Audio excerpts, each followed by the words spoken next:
Bueno, y luego establezco controles, ¿no? Y luego monitoreo estos controles, ¿no? Y luego voy midiendo la performance de los controles y de los riesgos y del logro de los objetivos, ¿no? Y qué tanto voy logrando los objetivos, tengo que ir midiéndolos y voy midiendo cómo la gestión de riesgos ayuda al logro de estos objetivos estratégicos, ¿no?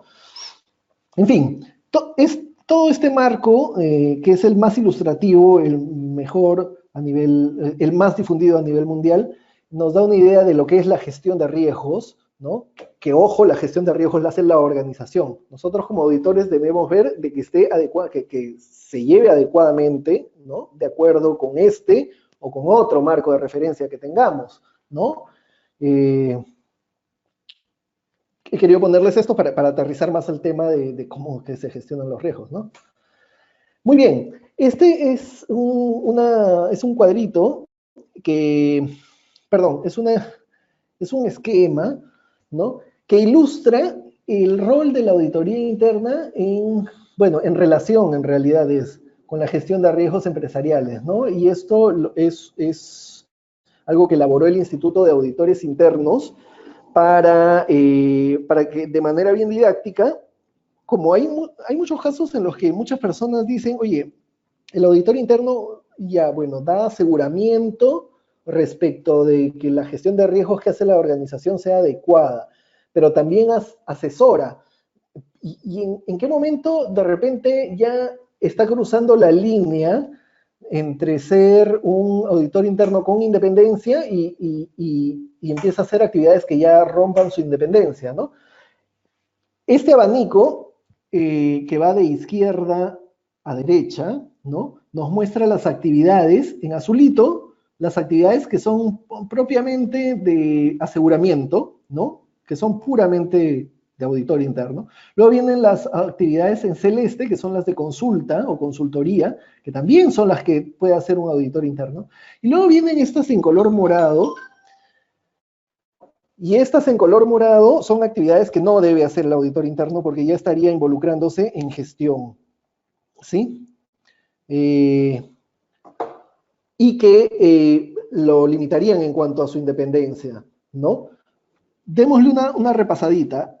A ver, las que dicen, principales roles de la auditoría interna relacionados con el ERM, ¿no? Los principales roles relacionados con el Enterprise Risk Management o la gestión de riesgos empresariales, ¿no? Vamos de izquierda a derecha. Otorgar aseguramiento respecto de los procesos de gestión de riesgos. Fundamental. Puramente aseguramiento de auditor interno. Otorgar aseguramiento respecto de las evaluaciones, otorgar aseguramiento respecto de la evaluación correcta de los riesgos. Evaluar los procesos de gestión de riesgos. Evaluar la elaboración de informes sobre los riesgos clave. Revisar la gestión de riesgos clave, ¿no? Entonces yo ahí estoy haciendo aseguramiento de qué tan bien o qué tan mal está realizándose la gestión de riesgos. Luego vengo acá a los roles que son legítimos de la auditoría interna con resguardos, ¿no? Y ya se va haciendo más de consultoría, ¿no? Facilitar la identificación y evaluación de riesgos. Facilitar, no realizar, facilitar, ¿no? Ser el facilitador, es decir, ser el que ayude a que la gente lo haga, brindando una metodología, brindando capacitación, brindando una facilitación en general, ¿no? Pero no haciendo la evaluación, la identificación y evaluación de riesgos, ¿no? Asesorar a la dirección para responder a los riesgos, ¿no? Asesorarlos en cómo podría dar respuesta a los riesgos, pero no diciéndoles esta es la respuesta de riesgo que tú debes hacer, ¿no? Coordinar actividades de ERM, ¿no? Coordinar, ¿ven? Nada que implique que él haga, ¿no? Algo de gestión, ¿no? Pero poquito a poco ya, vamos yendo hacia el otro lado, ¿no? Hacia el lado prohibido, por decirlo. Luego, elaboración de informes consolidados de riesgos. Elaboración de informes consolidados de riesgos. Mantener y desarrollar el enfoque de gestión de riesgo empresarial. Defender el establecimiento de la ERM, ¿no? O sea, ser un abanderado. Bien, desarrollar la estrategia de ERM para la aprobación del Consejo, ¿no? Ya, y hasta ahí con resguardos, ¿no? Estas ya las tres últimas, ¿no? Ya con bastantes resguardos respecto de la independencia, ¿no?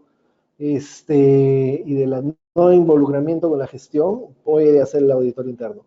De ahí en adelante ya son actividades que la auditoría interna no debe desempeñar. Por ejemplo, vamos de izquierda a derecha siempre, definir el grado de aceptación de riesgos, imposible, pues, ¿no? Eso lo define el directorio, ¿no? El auditor interno en absoluto. Él puede asesorar en cómo definir, cómo identificar o cómo definir un apetito al riesgo, ¿no? Metodológicamente, le da ejemplos, qué sé yo, pero él definirlo definitivamente no. Imponer procesos de gestión de riesgos, en absoluto, ¿no? Aseguramiento de la dirección respecto de los riesgos, o sea, aseguramiento, no. O sea, es decir, asegurar, ¿no? Respecto de los riesgos, no. Tomar decisiones sobre las respuestas a los riesgos, menos. Implementar respuestas a riesgos en nombre de la dirección, tampoco. Responsabilidad para la gestión de riesgos, menos, ¿no? Esto es bien ilustrativo y creo que a muchos nos puede ayudar en saber identificar qué trabajos como auditores internos podemos hacer y cuáles definitivamente no podemos hacer, ¿no? Muy bien, seguimos con las siguientes normas relacionadas con la gestión de riesgos.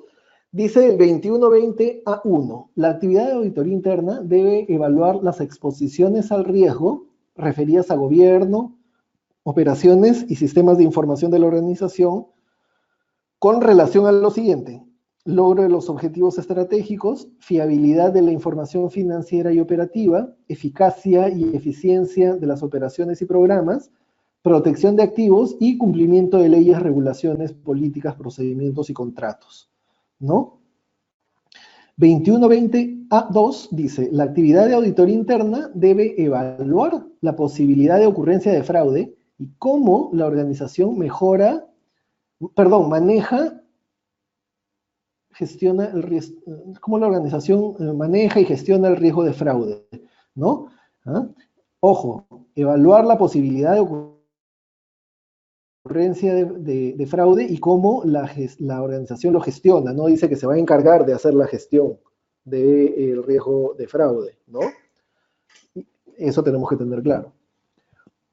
El 2120C1 nos dice, durante los trabajos de consultoría, los auditores internos deben considerar el riesgo compatible con los objetivos del trabajo y estar alertas a la existencia de otros riesgos significativos. La norma 2120C2 dice, los auditores internos deben incorporar los conocimientos del riesgo obtenidos de los trabajos de consultoría en su evaluación de los procesos de gestión de riesgos de la organización, ¿no? Interesante, ¿no? Entonces, si hacemos trabajos de consultoría, ¿no? Que nos dan luces respecto de riesgos, estos obviamente debemos incorporarlos, ¿no? En las evaluaciones de gestión de riesgos de la organización, en nuestros trabajos de aseguramiento. 2120C3. Cuando ayudan a la dirección a establecer o mejorar los procesos de gestión de riesgos, los auditores internos deben abstenerse de asumir cualquier responsabilidad propia de la dirección, como es la gestión de riesgos. Bien, esto es fundamental, ¿no? Los auditores internos brindan aseguramiento, evaluando, brindan asesoría, asesorando, facilitando metodologías, facilitando incluso talleres seguramente como facilitadores, pero jamás los auditores internos asumen la gestión de riesgos, ¿no? Muy bien. La siguiente norma nos habla acerca del control. Y dice, la actividad de auditoría interna debe, que es la norma 2130, debe asistir a la organización en el mantenimiento de controles efectivos, mediante la evaluación de eficacia y eficiencia de los mismos y promoviendo la mejora continua. La norma 2130A1 dice, la actividad de auditoría interna debe evaluar la adecuación y eficacia de los controles en respuesta a los riesgos del gobierno, operaciones y sistemas de información de la organización respecto de lo siguiente: logro de los objetivos estratégicos de la organización, fiabilidad e integridad de la información financiera y operativa, eficacia y eficiencia de las operaciones y programas, protección de activos y cumplimiento de leyes, regulaciones políticas, procedimientos y contratos. El tema de control está íntimamente relacionado con la gestión de riesgos, ¿no? De hecho, los controles, como puramente como controles, como actividades de control, son las actividades que nosotros establecemos para gestionar los riesgos que hemos identificado, ¿no? Ya a nivel macro de la organización como a nivel cada vez más aterrizada a procesos, a divisiones, a procesos, a tareas, ¿no? Siempre atendiendo a los objetivos, ¿no? El gran objetivo estratégico que va decantando en los objetivos operacionales, ¿no? De áreas, de procesos, ¿no? Bien, y si vemos, ahora vamos a ver a continuación el marco COSO de control interno, comparte mucho de los elementos de lo que se tiene en gestión de riesgos, porque de hecho son parte de lo mismo, solo que con énfasis en distintos aspectos, ¿no? De hecho, como parte de los elementos de un adecuado control interno, tenemos la gestión de riesgos, ¿no? Porque claro, un adecuado control interno tiene que hacer referencia a la gestión de riesgos, porque son esos riesgos a los que va a gestionar, los que van a gestionarse desde el control interno. Muy bien, la norma 2130C1 dice, los auditores internos deben incorporar los conocimientos de los controles que han obtenido de los trabajos de consultoría en su evaluación de los procesos de control de la organización, ¿no? Igual, similar a lo que se veía en la norma relacionada con gestión de riesgos, ¿no? Y va de uno a otro lado, en realidad. Cuando uno hace trabajos de consultoría, va a tener input respecto de riesgos, respecto de aspectos de control que debería incorporar en sus revisiones de aseguramiento, ¿no? Y muchas veces cuando se hacen revisiones de aseguramiento, se van a encontrar temas de gestión de riesgos y de control que podrían dar input para trabajos de consultoría, ¿no? Porque me dan indicios de temas que no están claros, de temas que pueden investigarse más, de temas que son susceptibles de mejora, ¿no? Permítame un minuto.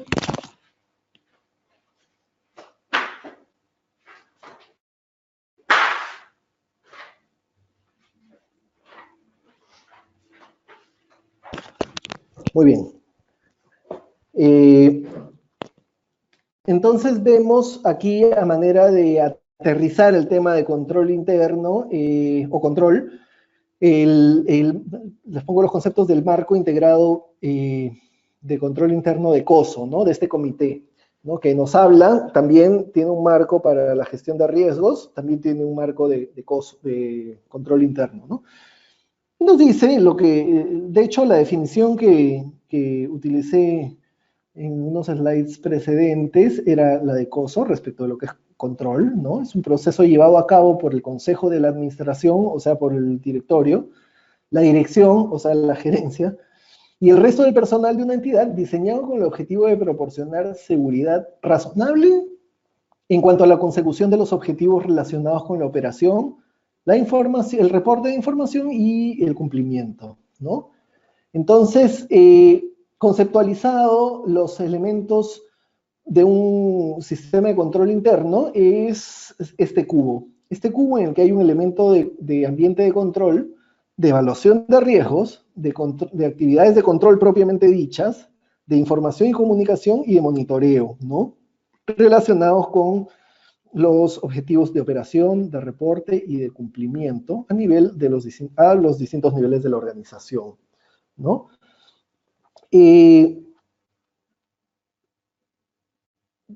Cuando como auditores internos evaluamos los controles, ¿no?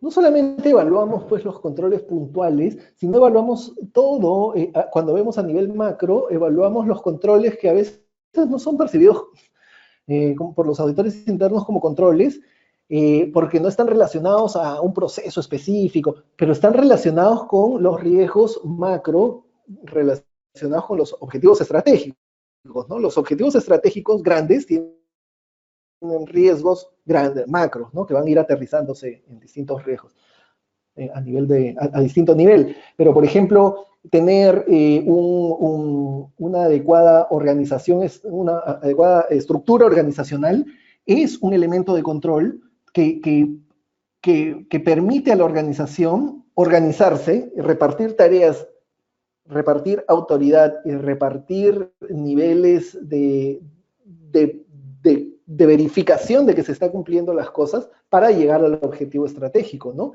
Entonces, y por ejemplo, esto está en lo que es ambiente de control, ¿no? Establecer estructuras, autoridad y responsabilidad a través de una adecuada estructura organizacional y una adecuada delegación de autoridad, ¿no? Por tener una adecuada gestión para retener el talento, ¿no? Es fundamental también para tener una adecuada gestión, ¿no? Porque, lo que les decía, porque el personal, el mejor personal, mientras la organización se asegure que tiene personal capacitado y que mantiene ese personal capacitado y que tiene una sucesión asegurada, ¿no? Le permite lograr sus objetivos estratégicos, ¿no?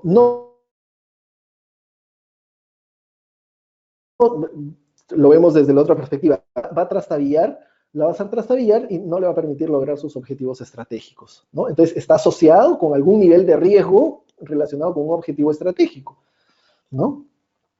Muy bien. Hasta aquí las normas sobre naturaleza del trabajo que nos habla fundamentalmente que la actividad de auditoría interna debe evaluar y contribuir a la mejora de los procesos de gobierno, gestión de riesgos y control, utilizando un enfoque sistemático, disciplinado y basado en riesgos. Me gustaría saber si tienen alguna, antes de pasar al siguiente bloque de normas, si tienen alguna consulta, alguna pregunta o algún tema que les gustaría aclarar respecto de estas normas, por favor. Bien, tenemos la pregunta de Javier Salas. ¿Sí? Las ilustraciones son buenas. Nos dicen, me gustaría nos envíe las diapositivas. Ya los hemos enviado, Javier. Revisa tu bandeja de correo. Si eres Edu, te comento, el material que enviamos el día de ayer contiene las normas, pero no los gráficos, ¿no? Entonces, les puedo, porque los gráficos son parte de la explicación, ¿no? Pero sí se los podemos compartir ahora, ¿no? La diapositiva incluyendo los gráficos y los temas ilustrativos, ¿no? Porque de hecho, estos gráficos ayudan a entender las normas. Sí, tenemos la pregunta de Ana Elba. ¿La unidad de auditoría interna puede ser el responsable de recibir notificaciones, ya sea por correo electrónico o físico, sobre temas de fraude en la organización? Ya, esa es una buena pregunta, Ana Elba. De hecho, la unidad de auditoría interna no es lo más adecuado, pero sí es quien puede recibir las notificaciones sobre temas de fraude, ¿no? Pero debe establecer, cuando se establezca que es esa área que se establece como un canal, ¿no? Esto es un canal de denuncias, canal para denuncias, debe establecerse protocolos, ¿no? Protocolos de quién en el área de auditoría interna lo va a recibir, qué se va a hacer con esa notificación, cómo se va a evaluar, cómo se va a escalar, ¿no? Y qué procedimientos se van a implementar para mantener la confidencialidad, ¿no? Porque finalmente el auditor interno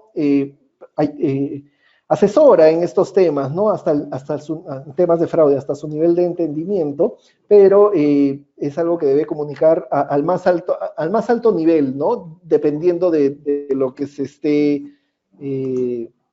comunicando, ¿no? Respecto al fraude. Por ejemplo, si alguien manda una comunicación y dice el gerente general está haciendo fraude, pues, quien recibe esto no va a ir y le va a decir al gerente general, oye, me han dicho que estás haciendo fraude, ¿no? Si no, tendrá que elevarlo a una instancia a partir de la cual se hagan las investigaciones, se vea si hay indicios razonables, ¿no? Por eso debe haber todo un protocolo respecto de esto. Te recomendaría, Ana, y a todos en general, ¿no? Que si van a hacer, si van a implementar o si van a darle a auditoría interna esa responsabilidad, o sea, que sea el receptor de este canal de denuncias, se asesoren de expertos para saber qué protocolos y qué procedimientos aplicar, ¿no? De expertos en el tema de fraude, ¿no? Las Big Four, por ejemplo, tienen expertos en estos temas, y hay profesionales independientes, ¿no? Que tienen certificación, hay certificaciones especiales en el tema de fraude, ¿no? Esa es mi respuesta. La siguiente pregunta de Ana: ¿los procedimientos sobre fraude los debe establecer la gerencia general? Sí, la gerencia es quien establece los procedimientos de fraude, ¿no? El auditor interno puede asesorar, pero es la gerencia quien establece esto, ¿no? Y como te digo, lo más recomendable es que contraten asesores especializados en el tema de fraude.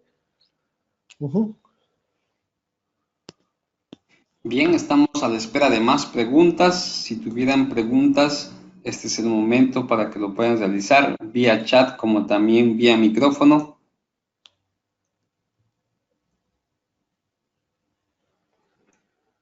Por el momento no tenemos preguntas, doctor Francisco. Continuamos. Ya, genial. Entonces continuamos. Muy bien. Veamos ahora las normas sobre planificación del trabajo, ¿no? Recapitulando un poquito, en esta sesión hemos visto las normas sobre cómo gestionar el trabajo de auditoría interna, ¿no? Cómo gestionar el servicio de auditoría interna, ¿no? Viéndolo como un servicio, ¿no? Como tal, ¿no? Y como parte de la gestión de este servicio hemos visto que hay que planificar y hay que hacer una serie de cosas, ¿no? Luego hemos visto el tema de la naturaleza del trabajo, ¿no? Y ahora vienen las normas específicas sobre la planificación del trabajo, pero ya estamos hablando de los trabajos puntuales, ¿no? Ya no del plan de auditoría, sino de los trabajos puntuales. Tenemos nuestro plan de auditoría y vamos a empezar a ejecutarlo, ¿no? Entonces, para ejecutar cada uno de estos trabajos tenemos que hacer una planificación, ¿no? Y a eso está referida estas normas, ¿no? La norma 2200 nos dice, planificación del trabajo. Los auditores internos deben elaborar y documentar un plan para cada trabajo, que incluya su alcance, los objetivos, el tiempo y la asignación de recursos. El plan debe considerar las estrategias, los objetivos y los riesgos relevantes para el trabajo, ¿no?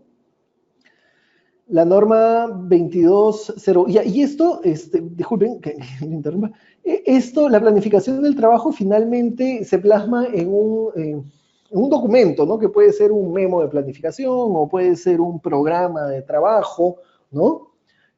Recordemos, como auditores, tenemos que documentar siempre nuestros papeles de trabajo, ¿no? Y esta es la planificación, debe ir documentada en un memorándum, un programa o qué sé yo, como lo nombre.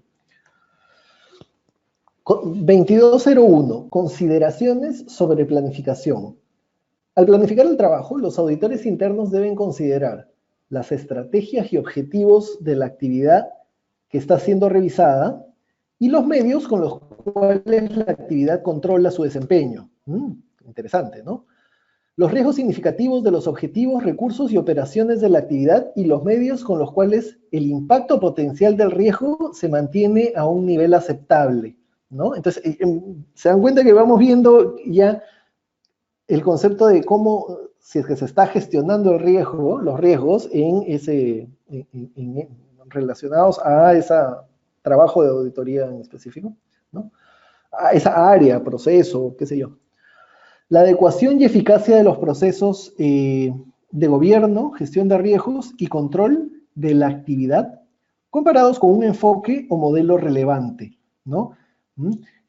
¿Recuerdan cuando les hablaba acerca de gestión de riesgos y el marco COSO, el control interno y el marco COSO, ¿no? Esos son marcos de referencia, ¿no? Y también los benchmarks o comparaciones con cómo aplican otras organizaciones similares, ¿no? En cuanto a tamaño, en cuanto a la industria, ¿no? A eso se refiere esto, ¿no? Que los auditores deben considerar la adecuación y eficacia de los procesos de gobierno, gestión de riesgos y actividad y control de la actividad comparados con un enfoque o modelo relevante, ¿no?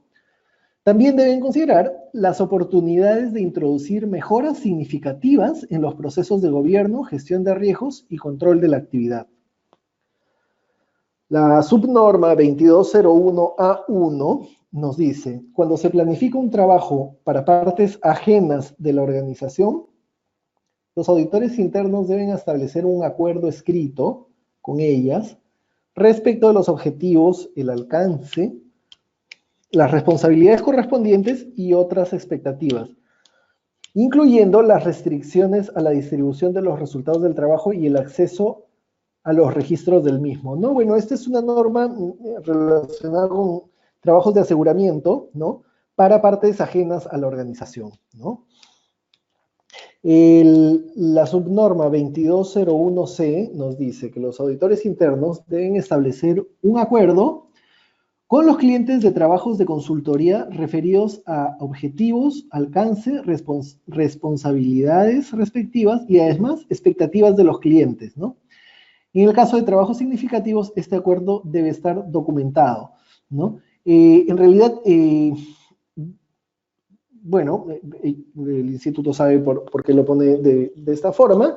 Yo diría que en realidad tendrían que ser trabajos muy poco relevantes para no documentar esto, ¿no? Porque con los trabajos de consultoría, a diferencia de los trabajos de aseguramiento, el alcance, ¿no? Y el alcance, el objetivo, las responsabilidades y el objetivo y alcance se plantea de manera conjunta con el cliente interno, ¿no?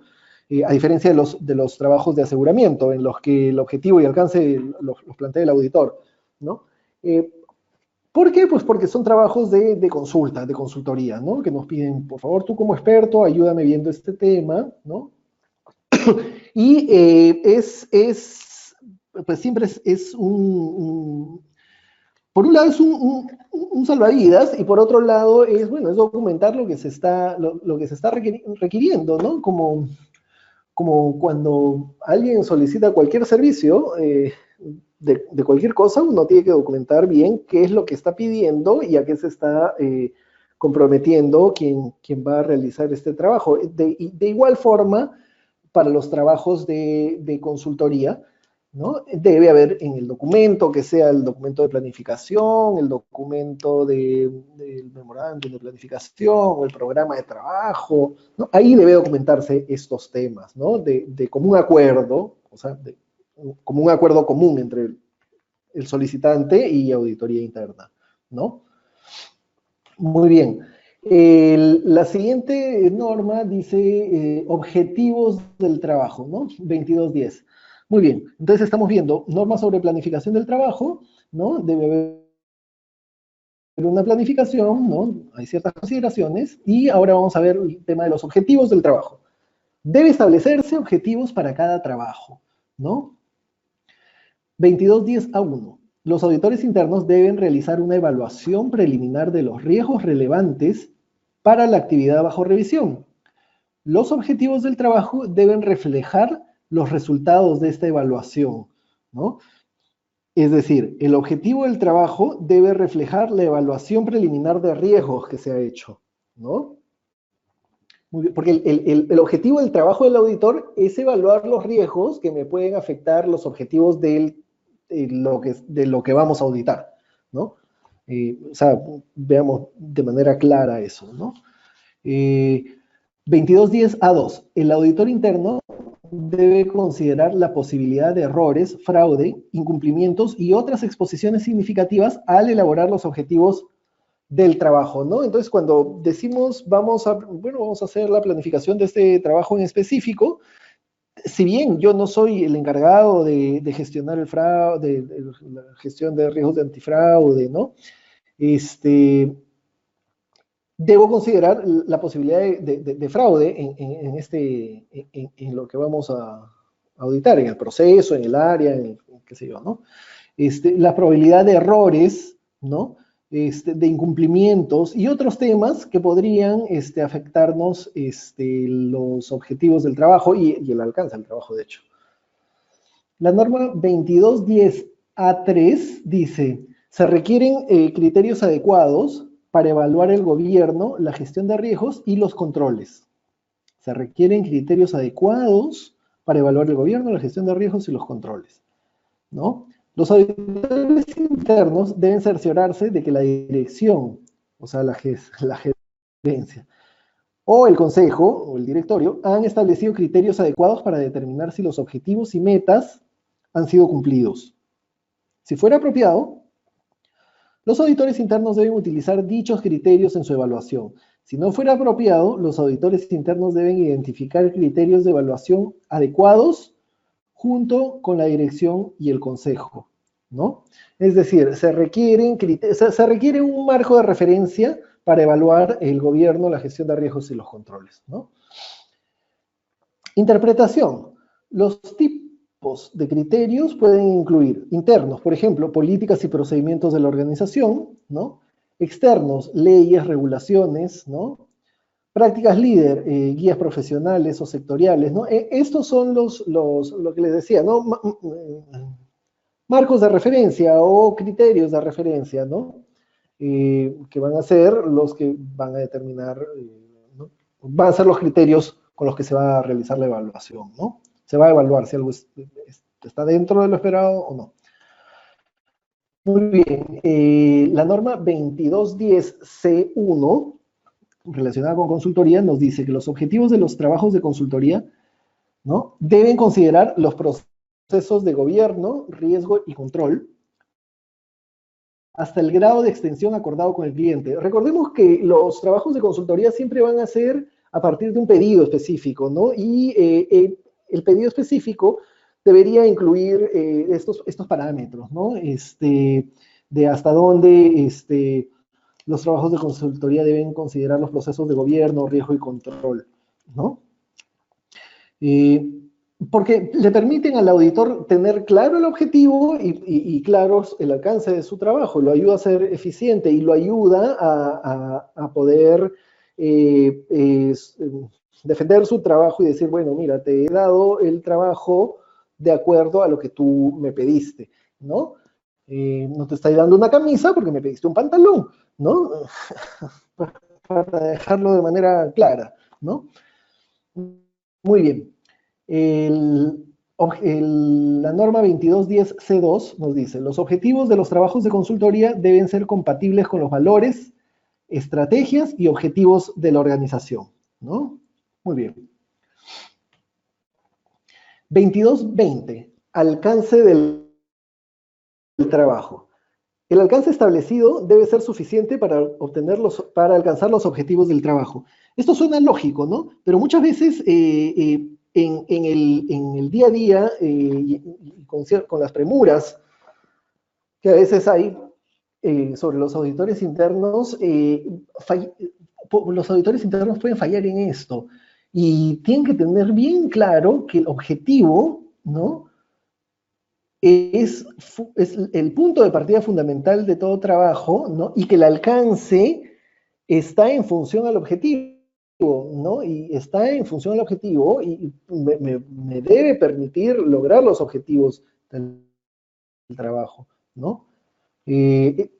Eso me permite, por decirlo de una forma muy coloquial, apuntar las balas hacia donde debo ir y no gastar más balas de las debidas ni ahorrarme balas que necesitaba, ¿no? Imaginando que nos vamos de cacería, pues, ¿no? La norma 2220A1 dice, el alcance del trabajo debe tener en cuenta los sistemas, registros, personal y bienes relevantes, incluso aquellos bajo el control de terceros, ¿no? 2220A2. Si durante la realización de un trabajo de aseguramiento surgen oportunidades de realizar trabajos de consultoría significativos, debería lograrse un acuerdo escrito específico en cuanto a los objetivos, alcances, responsabilidades respectivas y otras expectativas. Los resultados del trabajo de consultoría deben ser comunicados de acuerdo con las normas de consultoría, ¿no? O sea, las normas de consultoría del marco, ¿no? Del marco internacional para la práctica. Es decir, todas estas que digan C, C1, C2, C3. 2220C1. Al desempeñar trabajos de consultoría, los auditores internos deben asegurar que el alcance del trabajo sea suficiente para cumplir los objetivos acordados. Si los auditores internos encontraran restricciones al alcance durante el trabajo, estas restricciones deben tratarse con el cliente para determinar si se continúa con el trabajo. Y es importante, ¿no? Muchas veces el auditor interno ahí peca de no comunicar y pierde tiempo y en el peor de los casos pierde credibilidad, ¿no? Esto debemos nosotros de tenerlo bien presente siempre. Norma 2220C2.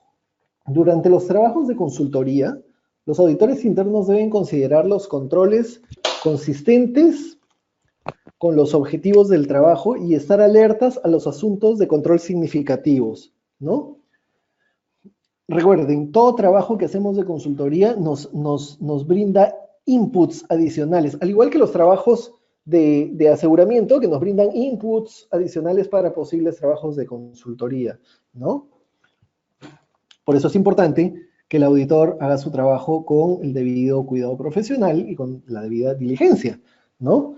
Porque a un profesional con conocimiento, con habilidades, que trabaja con diligencia, ¿no? Y con cuidado profesional, va a captar los indicios y los inputs de otros temas que pueden ser relevantes, ¿no? En contraposición, un auditor que no tiene las habilidades o las tiene pero trabaja de manera negligente, pues no lo va a hacer, ¿no? Y por lo tanto no va a generar el valor que se espera de un auditor interno. Muy bien, la norma 2220C2. Durante los trabajos de consultoría, los auditores internos deben considerar los controles consistentes con los objetivos del trabajo y estar alertas a los asuntos de control significativos, ¿no? Muy bien. Luego viene creo que queda claro, ¿no? El punto de partida es establecer los objetivos del trabajo, ¿no? Y aquí las normas nos dan pautas bien precisas para establecer los objetivos del trabajo. Y a partir de los objetivos del trabajo, teniendo claros los objetivos del trabajo, vamos nosotros a establecer el alcance, ¿no? Y hay que ser lo suficientemente diligentes y profesionales para poder definir el alcance adecuado para lograr los objetivos del trabajo, ¿no? Muy bien. Luego, cuando ya tenemos objetivos y alcance, vamos a asignar los recursos para el trabajo, ¿no? Es decir, ya en vivo, por decirlo, porque recordemos que en la planificación, la gran planificación, la que damos para el plan de auditoría, hemos planificado los trabajos y hemos hecho un estimado, ¿no? Nuestro mejor estimado de recursos, de tiempo, ¿no? Y de los riesgos relacionados. Pero ahora ya estamos aterrizando a la planificación del trabajo específico cuando se va a realizar, ¿no? Entonces, ya es la planificación fina, la planificación aterrizada y del momento, ¿no? Y dentro de esto viene la asignación de recursos. La norma 2230 nos dice, los auditores internos deben determinar los recursos adecuados y suficientes para lograr los objetivos del trabajo, basándose en una evaluación de la naturaleza y complejidad de cada trabajo, las restricciones de tiempo y los recursos disponibles, ¿no? Interpretación. Adecuados. Esta interpretación va en línea con la interpretación que vimos hace unas, ¿no? En el grupo de normas sobre sobre la planificación ¿no? Sobre la administración del trabajo de auditoría. Adecuados, recursos adecuados se refiere al equilibrio entre conocimiento, aptitud y otras competencias necesarias para realizar el trabajo.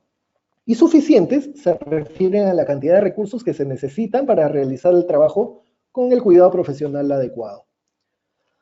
Programa de trabajo, ¿no? Todo esto decanta en un programa de trabajo, ¿no? Se aterriza y se documenta en un programa de trabajo. Los auditores internos deben preparar y documentar programas que cumplan con los objetivos del trabajo. Los programas de trabajo, la norma A1 nos dice, deben incluir los procedimientos para identificar, analizar, evaluar y documentar información durante la tarea, es decir, durante la ejecución, ¿no? El programa de trabajo debe ser aprobado con anterioridad a su implantación y cualquier ajuste ha de ser aprobado oportunamente, ¿no? Y esto debe ser así, ¿no? En muchos casos, pues empezamos, y eso está muy mal, ¿no?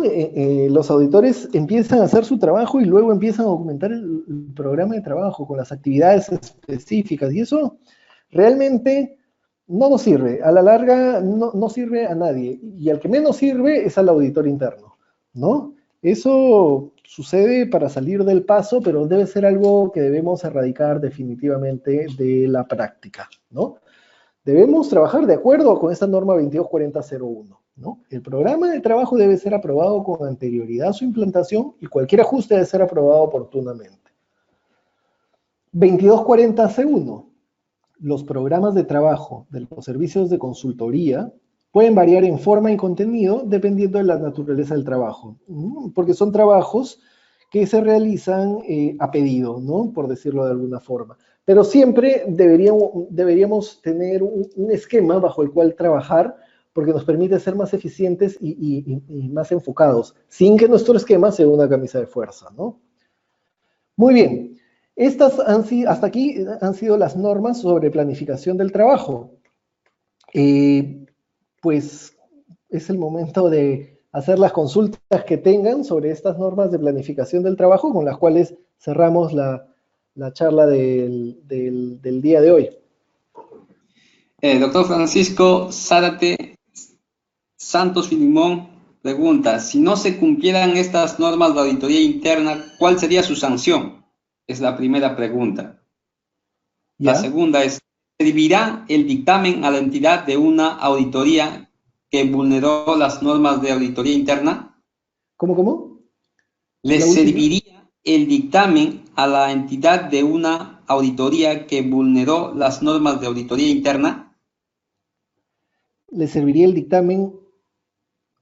¿Le serviría el dictamen a la entidad de una auditoría que vulneró las normas de la auditoría interna? Ya. Bien, gracias Santos. Te respondo a las preguntas. Si no se cumple con las normas, ¿hay una sanción? No hay una sanción, o sea, nadie te va a poner una sanción, dependiendo, porque si trabajas en una empresa regulada por alguna entidad en la que diga que tu actividad de auditoría interna tienes que hacerlo de acuerdo con las normas de auditoría y no lo cumples, ahí sí podría ser. Pero si eres una entidad que no está regulada y que quiere realizar y que adopta las normas de auditoría porque quiere realizar un trabajo profesional, ¿no? Que agregue valor y que sea de calidad mundial, por decirlo, si no lo cumples, en verdad, pues lo que sí no podrías hacer es decir que trabajas de acuerdo con normas de auditoría, ¿no? Que aplicas el marco internacional para la práctica de la auditoría interna, ¿no? Porque ahí sí podrías tener más que un tipo de sanción, algún tipo de reclamación por parte del Instituto de Auditores Internos, que es el que emite estas normas, ¿no? Pero recuerda que lo que sustenta un auditor interno es su reputación, ¿no? Y su reputación está sustentada sobre su trabajo diligente. ¿no? Y su independencia y su capacidad profesional. Si tú dices que trabajas bajo normas de auditoría del Instituto de Auditores Internos, tienes que cumplirlas, a menos que hayan situaciones específicas que no te lo permitan, que tendrías que reportarlas, ¿no? O sea, por ahí va. Sanción solamente si es que estás regulado por alguna entidad que te dice que tienes que trabajar de acuerdo a las normas del Instituto de Auditores. Por ejemplo, en Perú, la Superintendencia de Banca y Seguros tiene un documento que se llama el Manual de Auditoría Interna, que dice que se aplican las normas del Instituto de Auditores Internos, ¿no? Entonces ahí sí tienes que cumplir con las normas del Instituto de Auditores Internos, ¿no? En lo que no contravenga las normas de la SBS, ¿no? Ahora, ¿le serviría el dictamen a una entidad cuando no han sido ejecutadas de acuerdo a la auditoría interna? Bien, solo para aclarar, los auditores internos no emitimos dictámenes, ¿no? El informe, ¿no? La comunicación de resultados. Si se ha hecho un trabajo que no ha seguido las normas, probablemente, no necesariamente va a ser malo, pero probablemente no le brinde el valor que se espera, ¿no? Le podría servir para fines generales, no lo sé, pero créeme, si usas y aplicas las normas, sí le va a servir y sí el directorio, ¿no? De la entidad lo va a notar y sí va a haber una diferencia respecto de lo que es esa área de auditoría interna de una que no aplica estos conceptos, que no aplica estas normas, ¿no? Porque probablemente al no aplicar estas normas termine haciendo trabajos que no son en sí de auditoría interna, ¿no? Entonces, esa es mi respuesta. Santos, gracias por preguntar. Continuamos, doctor.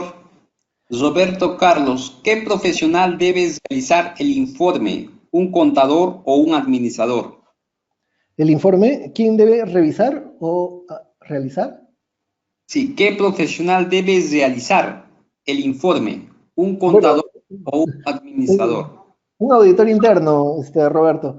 Eh, Auditor interno puede ser cualquier profesional. Yo conozco, te va a parecer absurdo, ¿no? Pero yo conozco profesionales, excelentes profesionales, de hecho es una excelente profesional en auditoría interna en España y ella es química. O sea, no es contadora, ni economista, ni administradora, es química, pero ella se ha especializado en auditoría, ¿sí? Y tiene los conocimientos y aplica las normas del Instituto de Auditores Internos y aplica todo, tiene los conocimientos y las habilidades, ¿no? Entonces, no tiene nada que ver que sea o no sea administrador, contador o economista. Eso es lo bonito y lo interesante del auditor interno, ¿no? Que es un profesional que puede ser de cualquier profesión. Claramente, hay mucha más afinidad entre administradores, contadores, contadores más que todo porque los contadores empiezan viendo la contabilidad, luego se van por auditoría de estados financieros y luego descubren el mundo de la auditoría interna, ¿no? Pero no significa eso que solo los contadores o solo los administradores, ¿no? Cualquier persona con los conocimientos de negocios y la formación de auditor interno, ¿no? Y que siga las normas y el marco profesional y las buenas prácticas, puede ser auditor interno, ¿no? Sí. Los requisitos para el jefe de auditoría interna, pues los pone cada organización. Igual hay organización que está, dependiendo de si están reguladas, las organizaciones pueden tener ciertas restricciones, ¿no? Por la normativa que tengan. Por ejemplo, la normativa de la Superintendencia de Banca y Seguros te dice que tiene que ser profesional con maestría, ¿no? Pero no te dice que tiene que ser contador o economista o qué sé yo. Espero haber respondido tu pregunta. Continuamos, doctor. Ana Elba. Ana, ¿Ya? ¿es obligatorio contar con un estatuto de auditoría interna, considerando que la empresa está bajo supervisión de la SBS? Ya, excelente. Dame un minutito, voy a conectar el router de mi internet.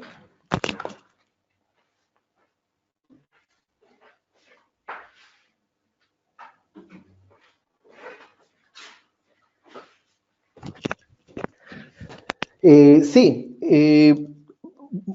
tu pregunta es interesante porque de hecho, si la empresa es supervisada por la Superintendencia de Banca y Seguros, me dijo, ¿verdad, Edu? Sí, doctor. Ya. De hecho, al revisar el manual de auditoría interna de la Superintendencia de Banca y Seguros, ahí vas a ver que te dice que el área de auditoría interna debe seguir las normas del Instituto de Auditores Internos en lo que no contravenga a la superintendencia, a las normas de la Superintendencia de Banca y Seguros. Y las normas te dicen que tiene que haber un estatuto de auditoría interna, ¿no? De hecho, al revisar, al hacer las revisiones de calidad, si no tienes un estatuto de auditoría interna, lo van a hacer notar, ¿no? Y nuevamente, la normativa de la SMB, perdón, de la Superintendencia de Banca y Seguros de Perú, ¿no? No solo te dice que recoge las normas, sino que además tiene una circular específica que habla de las revisiones de calidad, ¿no?